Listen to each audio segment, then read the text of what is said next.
매년 1월 둘째 주는 우리 교회 표를 가지고 설교를 하고 또 은혜를 나누고 우리가 또 새로운 마음들을 품고 그렇습니다. 2024년 우리 교회 표호는 여러분들 보실 때 오른쪽 앞쪽에 현수막에 걸려 있는 8글자입니다. 한번 크게 외쳐보겠습니다. 예수님을 닮아가자. 우리가 예수님을 닮아가자. 이것이 우리 교회 올해 이제 표호고 교회인 지체들인 또 우리들의 또 한 해 목표로 신앙적인 목표로 그렇게 정했습니다.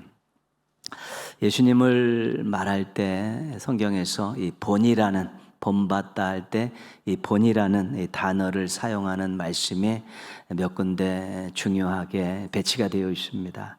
로마서 8장 29절 말씀 보시면요. 하나님이 미리 아신 자들을 또한 그 아들의 형상을 본받게 하기 위하여 미리 정하셨으니 이는 그로 많은 형제 중에서 맏아들이 되게 하려 하심이라. 그 아들의 형상, 예수님의 그 형상을 본받게 하기 위해서 우리 신앙인들을 미리 정하셨다는 것입니다. 그래서 본받게, 예수님은 우리의 본받을 대상이 되는 것이고요. 베드로전서 2장 21절 말씀 같이 한번 읽겠습니다. 이를 위하여 너희가 부르심을 받았으니 그리스도도 너희를 위하여 고난을 받으사 너희에게 본을 끼쳐 자치를 따라오게 하려 하셨느니라. 예수님께서 우리에게 본을 끼치셨다. 본을 보이셨다는 것입니다. 어떤 면에서요? 고난을 당하는 면에서 있어서. 신앙인들이 고난을 당하는 것은 별로 그렇게 즐거운 일은 아니지만 어떤 면에서는 이 고난도 또 신앙과 삶에 필요한 것인데 예수님이 우리보다 먼저 고난을 받으시면서 고난을 어떻게 대처하고 고난을 어떻게 이겨낼 것인가를 이제 보여주신 것이죠. 고난도 본받을 하나의 내용이 된다는 것이고요. 오늘 읽었던 우리 본문 말씀 요한복음 13장 15절 내가 너희에게 행한 것 같이 너희도 행하게 하려 하여 본을 보였노라. 예수님께서 제자들의 발을 씻기신 후에 하신 말씀입니다.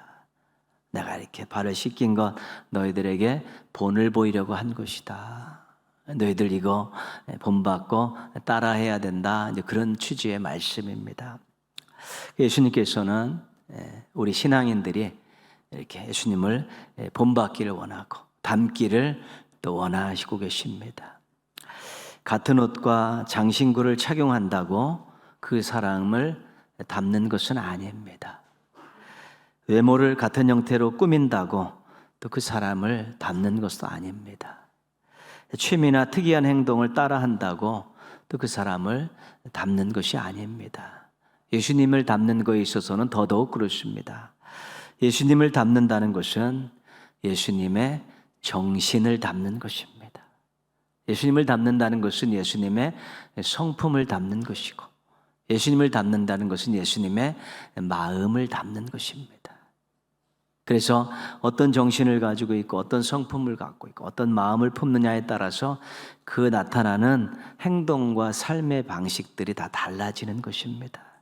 좋은 정신과 좋은 성품과 좋은 마음을 가지고 있으면 좋은 행동들과 좋은 삶의 모습들이 나타나는 것이지요. 그래서 우리가 예수님은 어떤 생각을 가지고 어떤 정신을 가지고 사셨고 어떤 가치관을 갖고 사셨고 예수님은 어떤 성품을 갖고 계셨고 예수님의 마음은 어떤 마음이었을까 이런 것들을 보면서 또 우리가 성경 복음서를 통해 예수님께서 어떻게 행동을 하셨는가 사람들을 대할 때는 또 어떤 위기 상황이 있을 때는 어떻게 행동하셨는가 이런 것들을 보면서 예수님을 닮아야겠다 그런 마음들을 품고 닮기 위해서 노력하는 것입니다. 신앙인들은 예수님을 닮아가면서 자신의 변화를 긍정적인 변화를 이끌어내는 사람들입니다. 어떤 사람이 이런 말을 했습니다. 좀 안타까운 말이긴 한데요. 만일 내가 그리스도인이라고 자처하는 많은 사람들을 만나지 않았더라면 나는 그리스도인이 되었을 수도 있다. 이건 좀 아쉽고 또 후회되는 마음을 갖고 한 이야기인데 본인의 주변에 그리스도인이라는 사람이 많이 있었다는 것입니다. 그래서 그분들과 이렇게 교제를 했는데 그분들이 자신에게 감동을 주거나 영향을 주거나 어떤 도전을 주지 않았다는 것입니다.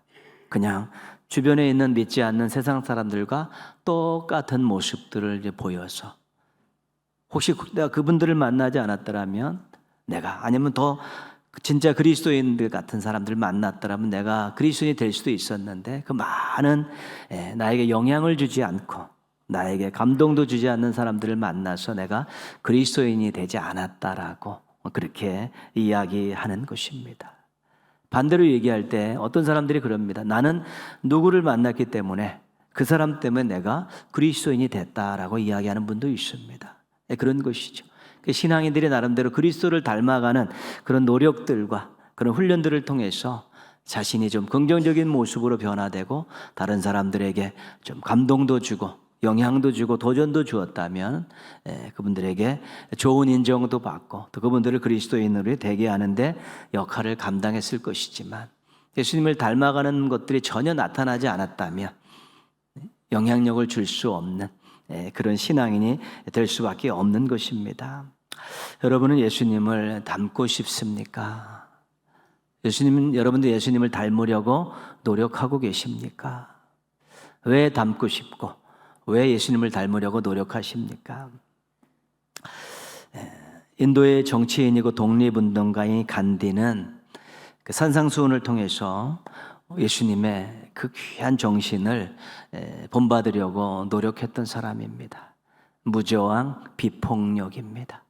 그래서 그는 그렇게 자기 나라에서 그렇게 실천을 했고 존경받는 지도자가 되었습니다. 간디에게 있어서 예수님은 모델이었습니다. 그러나 간디에게 있어서 예수님은 주님은 아니셨습니다. 우리는 주님이신 예수님을 닮는 것입니다. 그냥 한 모델을 닮는 것이 아니라 우리의 주님이신 우리의 인생을 바꾸시고 우리에게 새로운 인생을 펼쳐주시고 우리의 모든 것들을 주관하고 계시고 우리를 행복하게 하기를 원하시는 그 우리 주님이신 예수님을 닮아가는 것입니다. 어떤 모델을 놓고 그냥 닮아가는 것은 자신을 위한 일입니다. 내가 저 모델처럼 바뀌어서 내가 인정받고 사랑받고 영향력 있게 살아야겠다 그런 것이지만 우리 주님 대신 예수님을 모델로 해서 닮아간다는 것은 그것은 자신뿐만 아니라 하나님을 기쁘시게 하는 일인 것입니다. 자신도 물론 많은 행복한 일들을 만나지만 그것은 하나님을 기쁘시게 하는 일이기도 하기 때문에 우리는 모델이신 예수님을 닮는 것이 아니라 주님이신 모델이신 예수님을 닮는 것입니다. 주님으로 고백하지 않는 예수님을 닮아가는 것은 의미가 없습니다. 자신 한 명 조금 도전받는 것뿐이지만 주님이신 예수님을 닮아갈 때 그거의 파장은 영향력은 우리 하나님 기뻐하시는 일이고 주변에 엄청나게 선한 영향력을 끼칠 수 있고 자신도 긍정적인 변화들을 경험할 수 있게 되는 것입니다. 예수님이 주님이라는 고백을 분명하게 가지고 계십니까?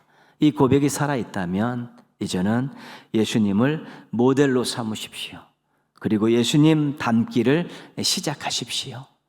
주님이 기뻐하시고 자신은 행복하고 주변은 아름답게 변하는 것을 경험하실 수 있게 될 것입니다. 2024년 예수님을 닮아가자는 이 교회 표어를 지체인 우리들도 2024년 한 해의 목표로 정해놓고 한번 도전하셔서 예수님을 닮는 일이 얼마나 행복한 일인가, 예수님을 닮는 일이 얼마나 영향력 있는 일인가, 예수님을 닮는 일이 얼마나 하나님을 기쁘시게 하는 일인가 꼭 경험하는 우리 행복한 성도들 되시기를 주님의 이름으로 축원합니다. 예수님을 어떤 면에서 닮아가야 되는가? 예수님을 닮아가는 목록들을 보면 엄청납니다. 예수님 닮기라는 책 같은 데 봐도 보통 10개 이상씩의 예시를 제시하고 있습니다. 더 많죠. 우리가 세목으로 다 따지면 그렇습니다. 오늘 3가지만 한번 제시를 하려고 합니다. 예수님의 겸손함을 닮았으면 좋겠습니다. 예수님은 하늘 보좌를 버리셨습니다. 높고 높은 하늘 보좌를 버리시고 가장 낮은 말귀로 내려오셨습니다. 예수님은 가장 부요한 처소를 뒤로 하고 가장 가난한 가정으로 들어오셨습니다. 예수님은 이 땅에 오실 때 신이라는 것을 알 수 있는 치장은 아무것도 하지 않으셨습니다.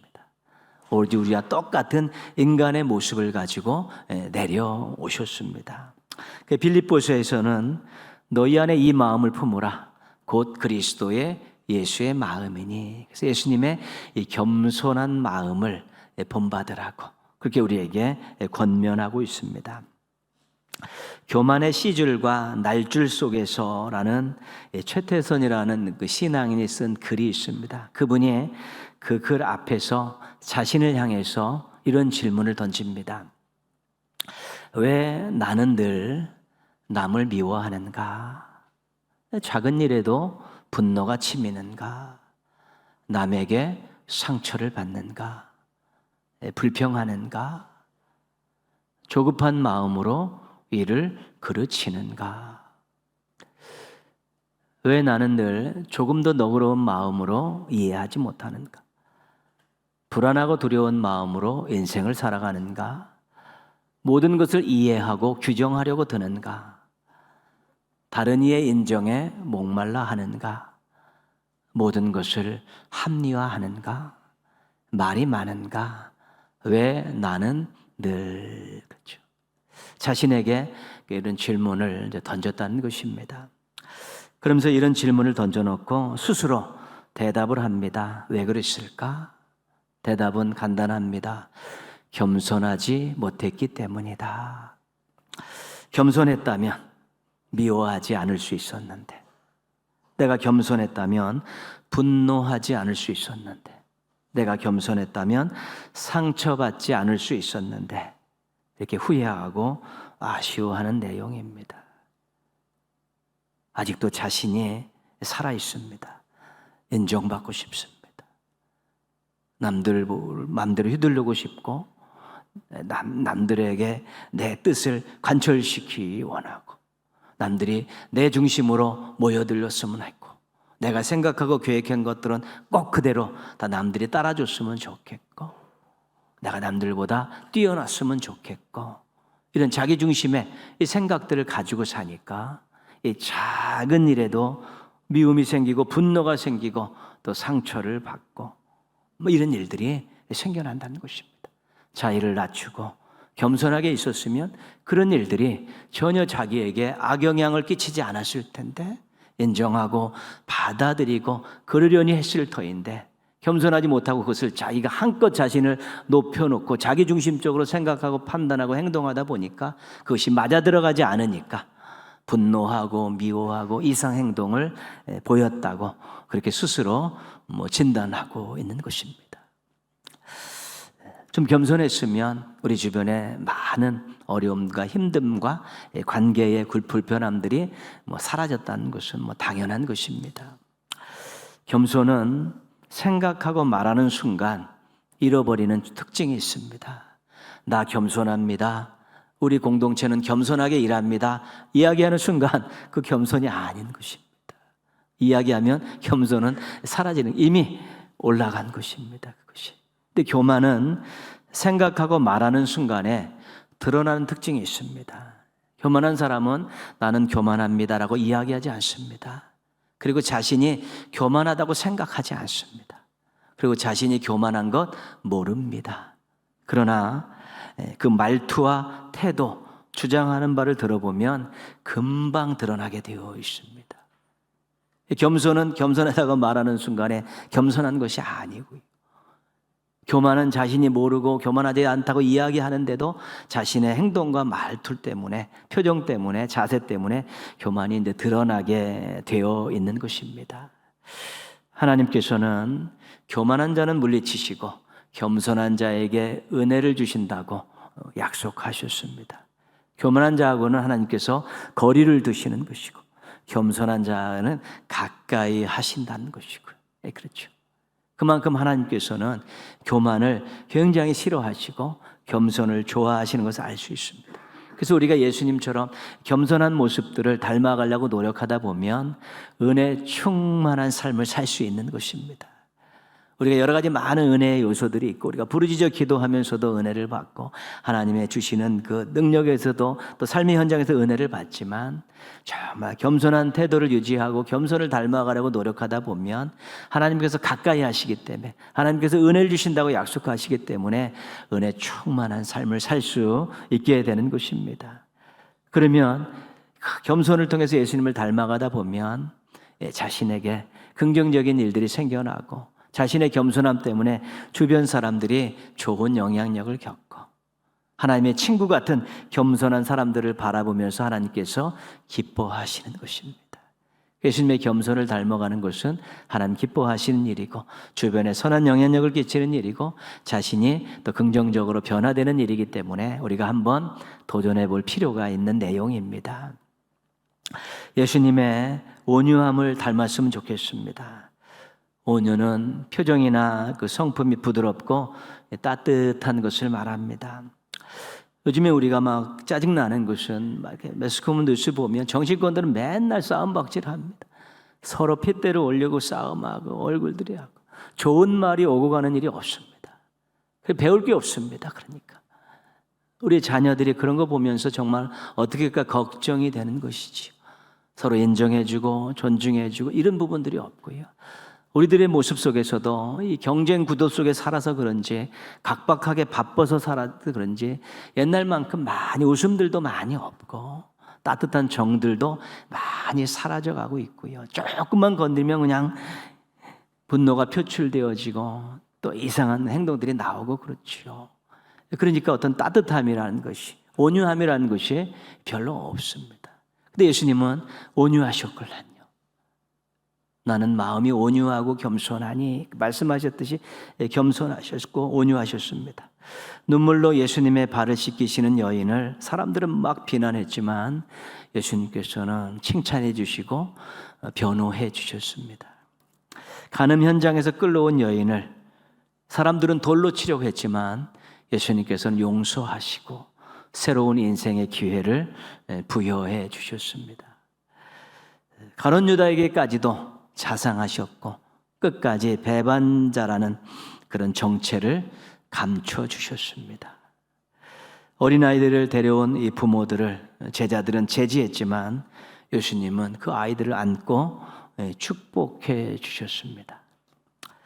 남편 5 있는 사마리아 여인에게 아주 무안하지 않도록 그것들을 잘 이야기하면서 그런 삶을 또 이렇게 넘어서는 새로운 영생의 길을 안내해 주셨고요. 뽕나무 위에 삭개오를 무시하는 사람들과는 대조적으로 그를 배려하면서 그 집까지 방문을 하셨습니다. 많은 병자들을 고쳐주실 때 항상 자상하셨습니다. 사람들의 마음을 읽으시고 처지를 살피시면서 그렇게 사람들을 대하셨습니다. 당대 사람들에게 왕따당하고 소외당하고 멸시당하던 그런 사람들을 또 미소로 따뜻한 마음으로 따뜻한 손으로 맞이해 주셨습니다. 사람 태도와 말에 있어서 사람들에게 기본적인 예의를 잘 갖추셨습니다. 함부로 취급하지 않으셨습니다. 그래서 어떤 책에서는 예수님을 이것을 신사라, 예수님의 신사다운 점을 닮아라 그렇게 권면하기도 합니다. 이런 따뜻한 손, 따뜻한 표정, 따뜻한 품을 경험한 사람들은 예수님의 능력을 경험하기 전에 이미 그 서름과 아픔을 이미 치유받았습니다. 그리고 예수님의 능력으로 그 삶의 문제들을 해결함을 받은 것입니다.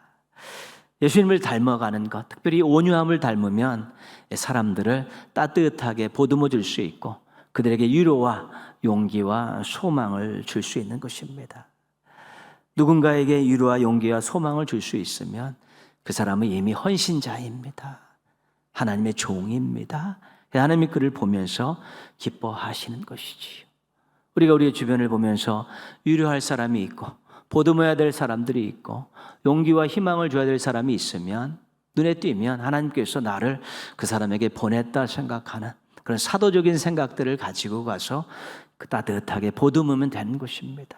그 하나님 얼마나 기뻐하시는지 모르고 또 그런 일을 행하는 자신도 마음이 더 따뜻해지고 사랑이 더 깊어짐을 경험하고 그런 따뜻한 말 한마디 때문에, 잡아주는 따뜻한 손 한 것 때문에, 또 작은 것 나누는 것 때문에 인생을 포기하고 살던 사람들이, 어둠의 터널을 걷던 사람들은 빛을 바라보고 인생의 소망을 얻을 수 있는 그런 일들이 있습니다. 예수님의 온유함이라는 것이 그 사람들을 행복하게 하고 위로와 소망을 주었다는 것입니다. 그래서 이 온유함도 우리가 닮을 그러한 필요가 있는 아주 중요한 덕목입니다. 예수님의 그 섬김을 닮았으면 좋겠습니다. 오늘 말씀은 그 말씀입니다. 예수님께서 마지막 주간 6월절 날 다락방에서 우리 제자들을 만나셨습니다. 친히 대야에 물을 떠갖고 오시고 허리에 수건을 두르시고 제자들의 발을 다 씻기셨습니다. 그리고 나서 하신 말씀 14절입니다. 14절.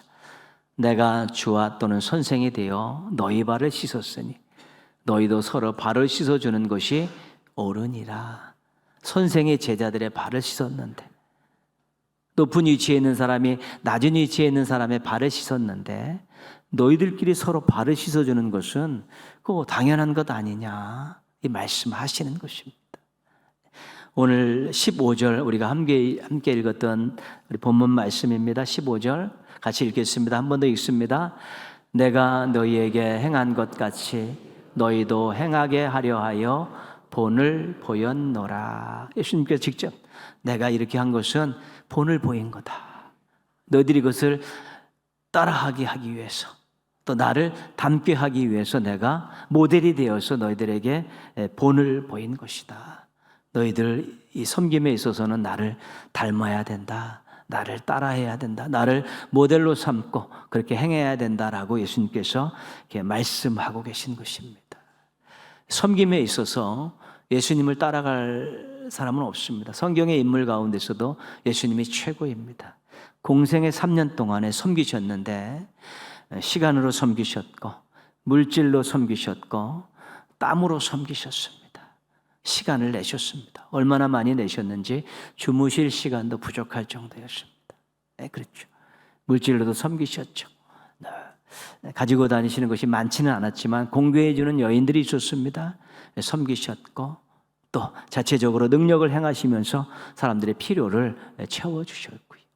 어디든지 찾아가요. 땀 흘려서 찾아가셔서 대화하시고 만나시고 문제를 해결해 주시면서 땀을 흘리시고 수고함을 마다하지 않으신 것입니다. 예수님은 그렇게 공생의 삶은 섬김의 삶이셨습니다. 그리고 나서 마지막에 십자가에서 섬기셨습니다. 십자가 섬김은 생명으로 섬기신 것입니다. 공생에는 시간과 물질과 땀으로 섬기셨는데 십자가에서는 생명으로 섬기신 것입니다. 인자가 온 것이 섬김을 받으려 한 것이 아니라 섬기러 왔다. 자기 목숨을 많은 사람의 대속물로 십자가에서 주기 위해서 오셨다라고 직접 말씀하셨듯이 시간과 물질과 땀으로 섬기신 공생의 3년을 보내시고 마지막에는 생명으로 온 인류를 섬기신 그런 예수님이십니다. 섬김이 얼마나 중요한 것인지 모르고 내가 예수님을 닮아가야겠다고 생각할 때 빠놓지 않아야 될 것은 섬김입니다. 섬김. 그 섬김 때문에 얼마나 많은 일들이 일어났고 얼마나 귀한 일들이 일어났고 얼마나 행복한 일들이 일어난지 모릅니다. 예수님의 섬김이 많은 사람을 유익하게 하지 않았습니까? 예수님의 섬김이 많은 사람들을 행복하게 했고 예수님의 섬김이 많은 사람들을 구원했는데 그 구원의 혜택은 우리들도 보고 있는 것입니다. 그리고 예수님의 섬김이 하나님의 구원의 계획을 이루어드렸고 또 구원받은 사람들로 하여금 하나님께 영광을 돌리게 한 놀라운 일이었다는 것입니다. 그래서 너무너무 중요한 것입니다. 정혜왕님이 쓴 이상한 숙제라는 동화가 있습니다. 좀 긴 동화인데 이거 다 읽어드릴 수는 없고 앞부분은 제가 짧게 요약을 해드립니다. 슬기라는 우리 어린 딸이 관점에서 쓴 것인데 아빠가 이상해졌습니다. 늦게 들어와서 씻지도 않고 그냥 이불 속으로 들어가고 다녀오셨어요 라고 인사해도 대답하는 둥 마는 둥 본체 많지 하고 그냥 들어가 버리시고요. 휴일날은 자기랑 놀아줄 생각도 안 하고 그냥 잠만 계속 자고 이런 아빠의 모습을 보면서 화가 났고 삐져 있습니다. 근데 이 아빠가 할머니하고도 사이가 좋지 않습니다. 할머니가 아침에 차려주는 밥을 먹는 동 마는 동 인사도 안 하고 그냥 출근하고요. 퇴근해서도 할머니에게 인사도 안 하고 곤란 표정을 지으면서 할머니하고는 말도 안 하고 그렇습니다. 옛날에는 효자 아빠였었는데, 옛날엔 정말 딸에게 자상한 아빠였었고 사람들에게 칭찬을 많이 받는 그런 분이셨는데, 요즘에 완전히 삶이 엉망이 돼서 슬기 마음이 좋지 않은 것입니다. 그런데 이유가 있습니다. 그 이유는 할머니가 시골 작은 아빠 집에 갔다가 이제 돌아오시는데, 엄마가 비 오는 날 터미널까지 마중을 나간 것입니다. 마중을 나가다가 교통사고가 나서 이 엄마가 돌아가셨습니다. 그때부터 아빠가 이제 화가 나가지고 할머니를 미워하기 시작했고요. 가정도 돌보지 않고 자녀도 돌보지 않고 그냥 그렇게 막 사는 그런 남자로 돌변해 버린 것입니다. 이 동화의 마지막 부분을 제가 읽어드리겠습니다.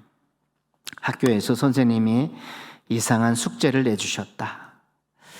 밤 12시 넘어 들어온 아빠에게 숙제해야겠다고 졸랐다. 아빠가 마지못해서 허락하셨다. 나는 대야에 물을 담아 아빠의 발을 억지로 씻겨드렸다. 발을 다 씻겨드리자 글썽이 있는 눈으로 아빠가 나를 쳐다보시면서 꼭 안아주셨다. 고맙다, 슬기야. 그런데 놀라운 일이 일어났어요. 아빠가 대야에 물을 떠서 할머니 방으로 들어가셨어요.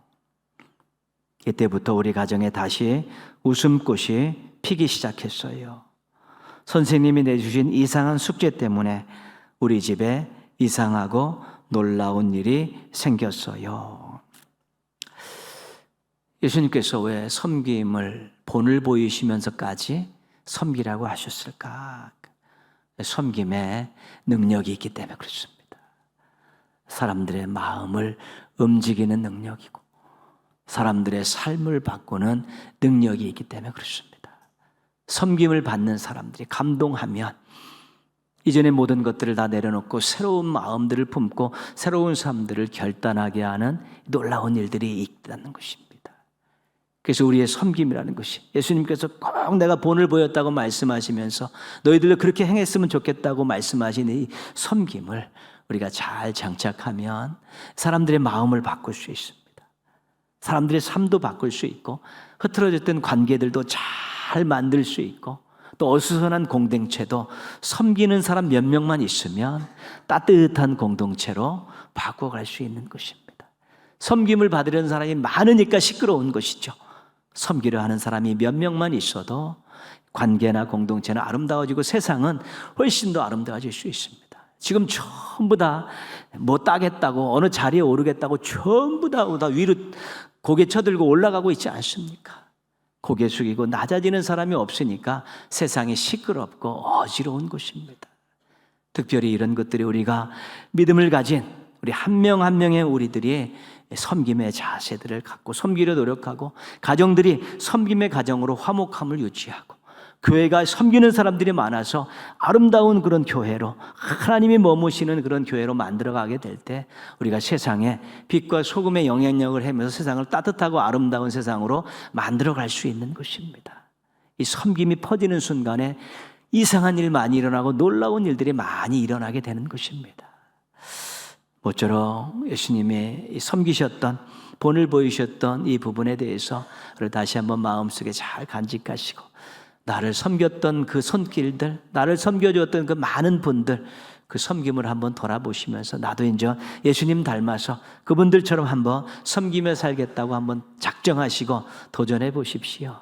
그래서 이상할 일, 놀라운 일들 많이 경험하실 수 있게 될 것입니다. 올 한해 예수님을 닮아가기 위해서 노력하는 가운데 여러분들 좋은 모습들로 긍정적인 변화를 경험하시고 여러분 주변의 사람들에게 선한 영향력을 끼치시고 모쪼록 하나님께 큰 기쁨을 안겨드리는 우리 멋진 성도들 되시기를 주님의 이름으로 축원합니다.